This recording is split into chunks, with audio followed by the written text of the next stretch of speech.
Hello. So I'm here with Chris Broholm. Ah, Hello.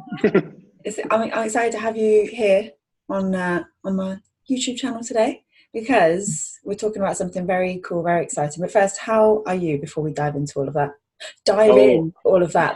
That's an there appropriate you go. pun, as we will Well, discover. But how are you? yeah, we'll set off with I'm doing quite well. I was just at the Polyglot Gathering Bratislava. It's a wonderful event, and it was bigger than ever. So there's really there's a whole new feel to it, So good and like bad. 700? Yeah, there's about Yeah. 750 or something. So Wow. it was a bit of a rush at the lunch hour, but it's great to see so many new faces and interact and have fun. Yeah. Cool, cool. Oh, awesome, awesome. Yeah, I wasn't there this year. I'm not going to any this year. I went to Ljubljana, the Polyglot conference last October, 2018. But then this year, because initially we thought we were going to move house, so it was all very much like everything was sort of up in the air. I didn't want to make any plans. And then obviously Brexit, but now, yeah, booked summer holidays and yeah, doesn't really fit in, unfortunately. But yeah, but something exciting is happening in terms of language, travel, conference, Polyglot Cruise, Polyglot Cruise, yeah. which I I was mean, just very honoured that you invited me to speak at the Polyglot Cruise. I don't know if I'm no. saying that Polyglot Cruise. There we go. But could you just explain a little bit what is the Polyglot Cruise? This is something Sure. It's something completely new, and thank you for accepting the speaker's invitation with almost no questions. So that was cool to see that support, even though it was totally off almost no with questions, and but I everything. do have them all listed to ask you, just in case anyone watching has also had the same questions that I had. Yeah, we'll get to those in a second. But Yeah. basically, I remember back to my first Polyglot gathering in 2014 in Berlin, which kind of changed my life. I've talked about it a lot on the podcast and on the website, and that was kind of a starting step for me to get into this industry. Started blogging, started podcasting, and I got all these job opportunities, and I got to travel the world just because of that. And I met amazing people there. If you remember, that was at a hostel, so almost everyone lived on location. So there was about 200 people at the conference, and we had rooms for everyone, I think, or almost everyone. There were some people who rented an apartment or hotel nearby. But that feeling of being so close knit really helped me forge friendships that I enjoy today. So I met up in Bratislava just a few weeks ago with some of the people that I met in Berlin. The problem with these conferences, well, it's a small problem, but it's a problem of success, really. So you get, like we just talked about, 750 people. Let's say I know about 50 people there. I won't even have time to catch up with the people I know, let alone meeting new Yeah. people, which You is need like an extra week, don't you? Like kind of either side to just say hello to everyone. yeah, like a speed dating week or something. I don't know, but I just felt like I felt like the excitement was going away a little bit for these events. I mean, I'm still going and I still love them and I love to catch up with friends, which is the main reason I go.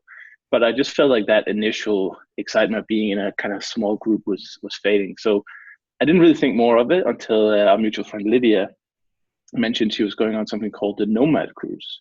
So that's for people who kind of live out of a backpack and kind of work on their laptop in Thailand or Singapore, wherever, all around the world. And this cruise takes like a one-way trip from, I think the next one is from Barcelona to Brazil. So they'll have topics about traveling and safety and how do you pack and all these kind of travel questions. And again, a lot of socializing as well. So when she said that, I was like, maybe we can do that for languages. And I'll be honest with you, I just kind of put a website up and see what people's response would be, and I got a good response. People seemed really excited about the idea, and now we're just doing it. So we'll see. We might be like 50 people. Who knows? I mean, we've got we're about there's 100 slots. I don't want to make it bigger than that. And we're already 25 people now, which I think is amazing for, I mean, how many months? This Not it's in long. April. And it's, Um, yeah, so still a long time until, because what are the dates again? Just to so it's April 18th to 25th, and that's 2020. 2020. And yeah, and we sail off from Barcelona, and that's also where we come back on the 25th. And Mm. we'll visit, Palma de Mallorca. We'll visit Malta and a few places in Italy, and back to Barcelona again. So what I kind of an hindsight thing, I started the event I didn't really think about it. But in hindsight, what a great opportunity to practice European languages as well. Because not only are you going to be at these ports where everyone speaks the language, of course, but who's going to be on the ship that sails around the Mediterranean? Italians, Spanish, Germans. I mean, you can find any language on board the ship, and there's going to be lots of time to do that. So in hindsight, it just made sense. And I just did it. This was a question I had initially. I remember asking you, was like, is this just for us? Because I felt like cruise ships are so big. So there's maximum of 100 people within the Polyglot Cruise, but it's on a bigger ship, right? It's on one of the biggest ships, actually. And the reason for that is because another thing that I felt with the gathering and the conferences was they're so intense. You start at 8 a.m. is the first talk, the last talk is at 6 p.m., and then you've got socializing around the clock. So I felt like people couldn't really bring their family members who might not be as excited about attending a talk on, I don't know, Nepali or something, not to diss Nepali or anything, but, they're kind of niche talks. And I thought, what better location, because then we can have our little private area. We can hang out we can decide where to go every day, and we'll say, okay, breakfast is here, dinner is here, and we're going to have a few hours of talks here. But apart from that, people can just get lost in this massive ship that has, I think something like 18 bars, and they have all kinds of entertainment. You can see Broadway style shows, and it's all included in the ticket as well. So if you feel like you're having enough of the language stuff, just walk out of our little private art area, and there's an infinite amount of things to do and food around the clock. And I mean, it will be a little bit chilly for going to the pool possibly, but it's going to be closed, and there'll be hot tubs, so maybe they'll be delightful. Well, Kirsten. Oh yeah, she would go anyway.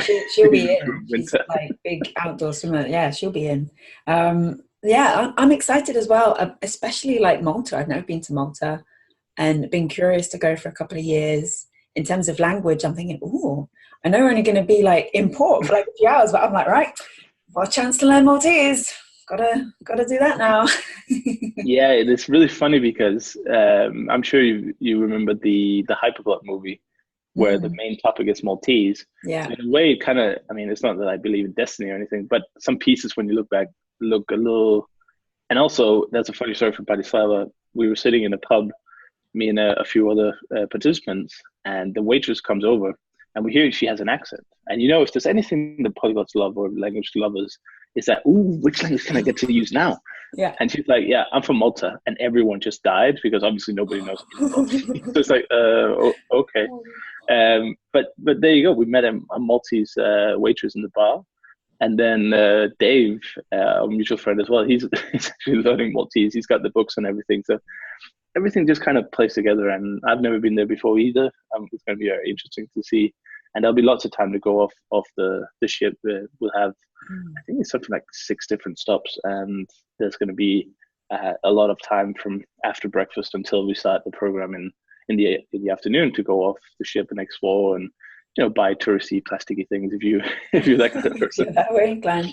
Is there anywhere you are most excited about? Any port that you're most excited about? I probably won't have much time because we're keeping the management team very small. So I imagine if I do get to go off the ship, it'll be very brief. But I don't think I've been in any of the ports, so it's all good for me. That's exciting too. But yeah, Malta is interesting, obviously, with the history of the British Empire and everything. And I just love Italy, the food and wine. So if I get a chance to, Sicily, that must be it. Yeah. Oh wow, yeah. Sicily's going to be great. Yeah, they make great wine, and obviously you've got the history of the mobsters and fantastic weather and beautiful buildings. So that would probably be my top, but they all look pretty good. Yeah, I just realized as well, we're saying, I said in my, at the time of that we're talking, I've got my blog post to share with this in draft, and my title was about 3 languages, but actually not landing, but like starting and finishing in Barcelona, technically we've got 4 because there's Catalan, right? Did you put Sicilian on there? Because that's 5. There's some debate on whether that's a language or not. I don't have enough time to learn languages. Oh, this is cool. So what can people expect then? We've talked a bit about what will be on the ship. There's these ports. What will like an average day look like?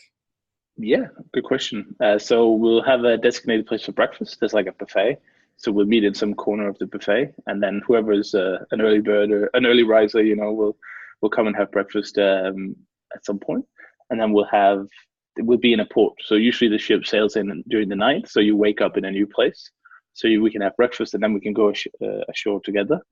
And there's also some possibility of joining a cruise organized tour. So you can give them like €50 or whatever, and you can go on a walking tour of the local town. And then once we've been off the ship for a couple of hours, we can come back. And the program is scheduled to start, this might change a little bit, but around 3, 4 p.m. And then we're going to have just a few brief presentations and workshops and panels until dinner, basically. So whatever you want to fill the day with, if you don't feel like going, I don't think people should go off the ship every day. I think that gets a little bit too exhausting at the end of the week. So to spend some of those days exploring the ship as well, because you've got lots of great activities, lots of restaurants and bars, and 99% of it is included in your ticket. So you only have to pay for something like, the spa experience, or if you go to one of the premium restaurants, you pay like a 25 to 40 euro surcharge, but you get an amazing experience.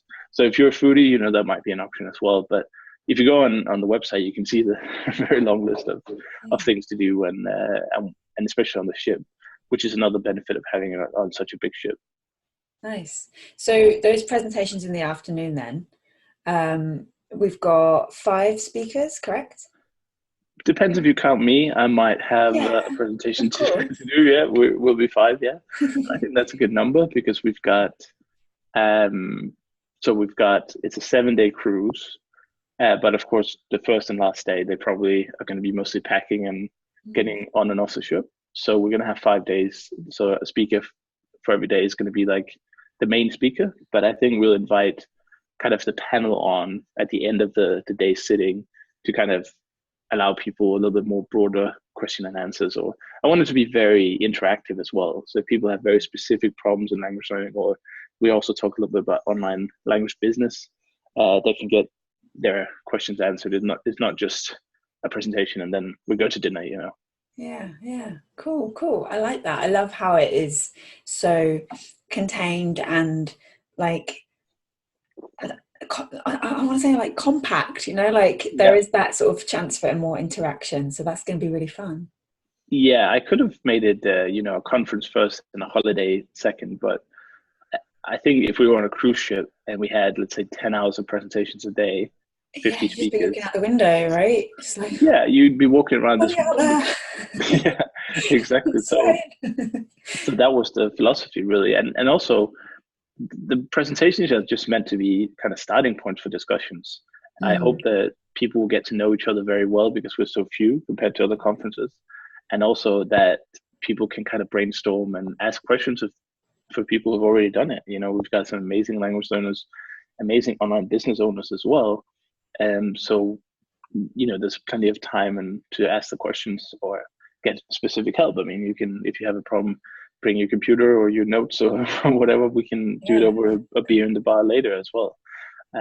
So that was always the idea, that it's not meant to be this hardcore 12-hour presentations a day, because I never really did that. Some people do it, but when I go to the conferences and stuff, I generally go to like one presentation a day that's really interesting. Maybe one of my friends is doing it, but then the rest of the time I'm kind of just chilling.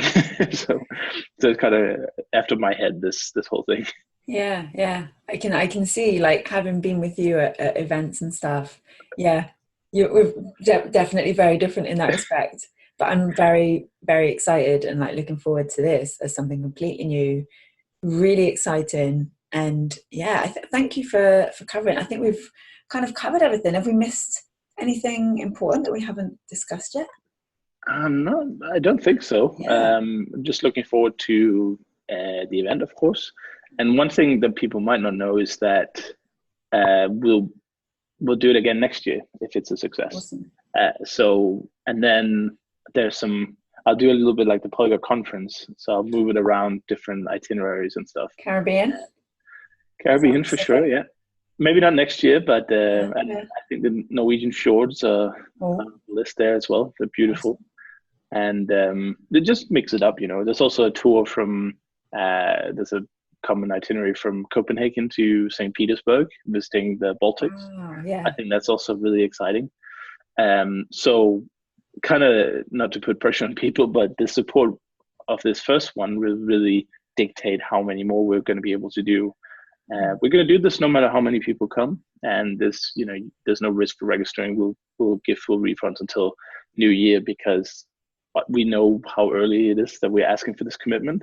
But that's obviously because we have to go to the cruise line and reserve these cabins in early summer where there's a lot of demand for them. So there's a bit of pressure on every side, and obviously I don't want to book 100 cabins and be left with 85 at the end of Yeah. it. So there are some challenges, but from the support so far, it's been great. And if we can, I would say, if we can get 50 people at the end of it, I think that's a great start. And then I have full faith that we're going to fill up 100 next year, and that's absolutely fine.